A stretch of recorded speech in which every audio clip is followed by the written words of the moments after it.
68 or 69, Harry Goldberg and Rudy Ellison. Right. Do you remember them? Maybe. And they had their clinic, and I joined them there. And we saw our patients, I think, on Thursday. And you had the clinics. There was also a country clinic that every group did in some part of the state. Oh, right. Remember that? Well, Rudy said, we're not gonna let you go out in the state with your New York accent, they'll shoot you. So, which was probably true at that time. But anyway, so I never took the country clinic. But they were downstairs in the basement of the building. Right. I know it well with the. On Thursdays, and I didn't On start. Thursdays, and we, I think Rudy came with me when I started, and then it was eventually just me. Right. We had just medical students with us. You usually had like 2 residents with you, right? And 2 residents, two residents at the time. Students. And they saw the patients with us, and many of them have remembered that. Right.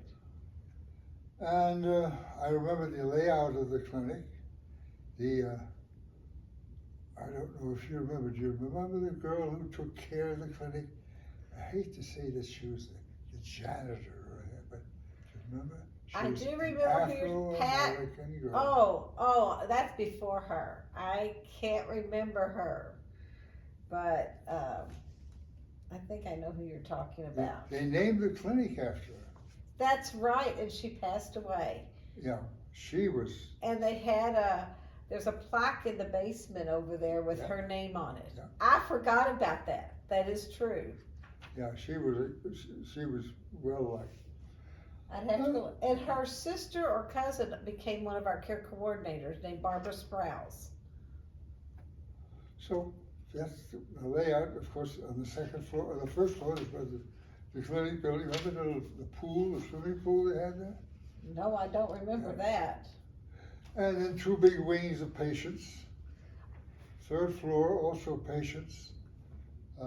Most of the people on the third floor, or second floor rather, were Dr. Leatherman's spine people.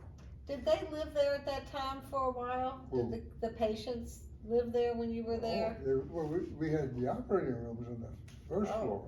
Okay. So they lived there when we treated, it was a regular hospital. And and then they stayed there for a while. There was no limit to how long a patient could stay. We had to that because many of them came from gosh knows where in the state, and we couldn't let them just get out, Right. Like we do now. But in fact, there was one there that lived there for several years. Did you ever hear about her? Well, I did last night for my aunt who lived there for 2 months. No, that was not unusual. Yeah. But she said there was a girl or something that was there 7 years. I think she was a burn patient. My aunt told me. And then there was the iron lung there. Oh, the iron lung was there, but she was never. We had stopped using that. Right. Well, in fact, if you look at that building somewhere, it's hiding. The machine is still there. Right. But anyway, this girl stayed there, and then they finally decided they had to take her, so she went to some residential place. I think she's died since that time.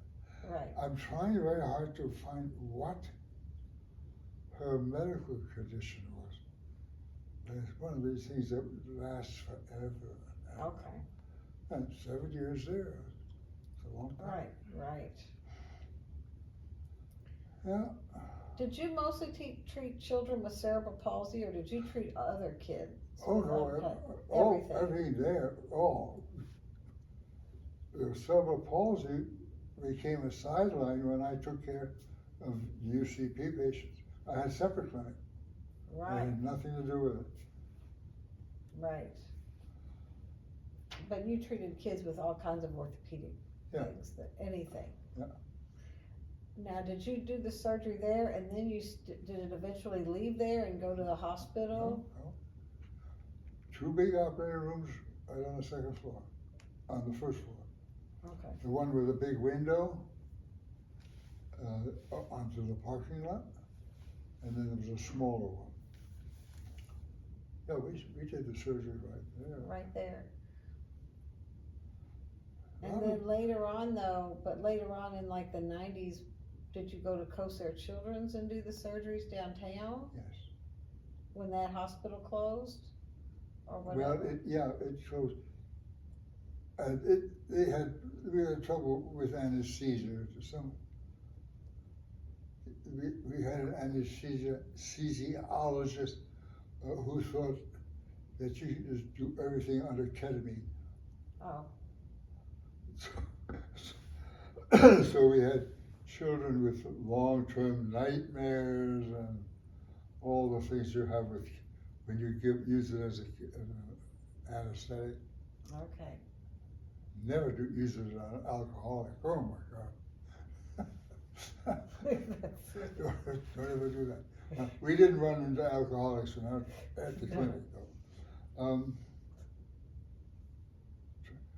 For a while there, when Jimmy Harkis became chairman of the department, I think he put his office there. Okay, I do remember him, Dr. Harkis. I remember him. Yeah.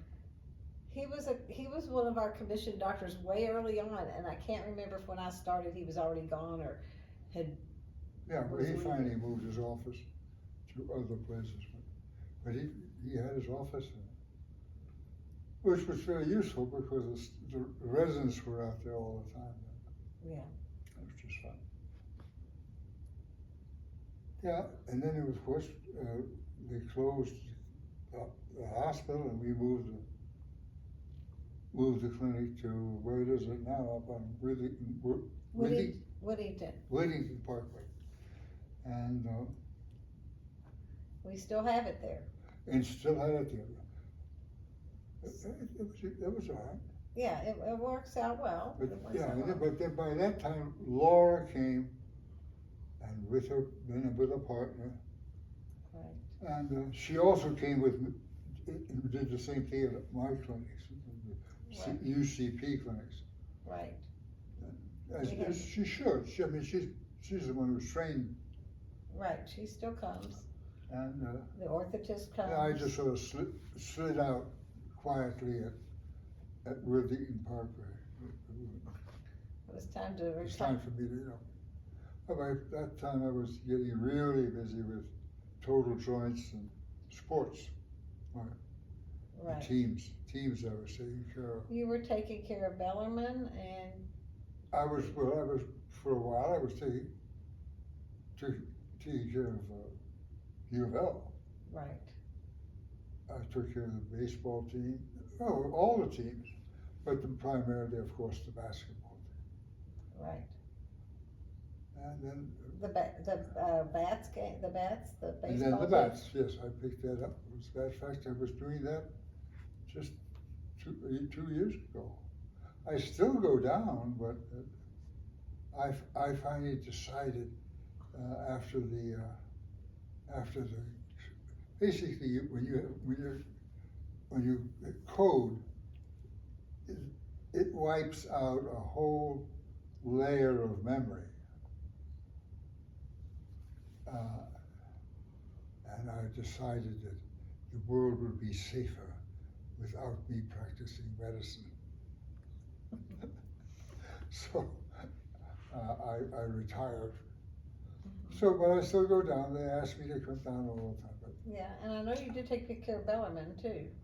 I did that. All for years I did just Bellarmine. But then,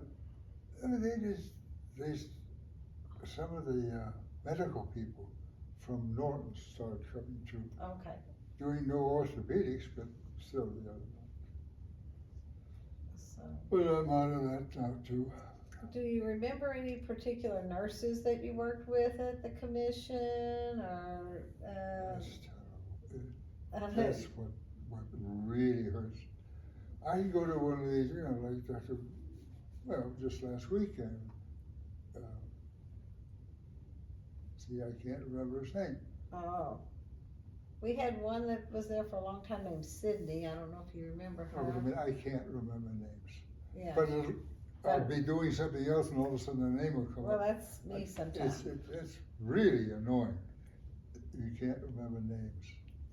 And remember working with the orthotist, let's see, it was Max Max Fisher. Fisher. Max Fisher.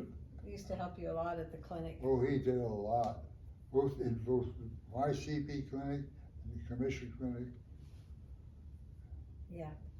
And he even came into surgery and casted people, I think, at some point. well, yeah. Whatever he needed to do. Yeah, well, of course, when you have an amputation, you want to put the cast on so that he get rehabbed really fast. But that's so rare that you have to amputate a child's leg. Right. Did a few though, because there's cancer. It's awful. Yeah. It seemed like when I worked with you, you did a lot of CP patients with tendon lengthenings, hip surgeries. Hip surgery, dislocated hips and those kind of things. Yeah, we did that, a lot of that at Cosair. Yeah. And then, of course, there was a time when Children's Hospital wasn't anywhere, but the third floor at Norton's. Remember those years? I do remember when it was when that happened, before they built the big hospital. Yes, yeah. It was just one floor. They closed the Children's Hospital, and for some reason there was something. So they moved the whole entire hospital to the third floor at Norton's. But we operated downstairs, of course, in the basement of Norton. Right. But then they finally built the hospital, across the street, next to the Jewish, Fraser. Right. And then we moved, the children's hospitals moved there. We started doing the operations there. Right, so.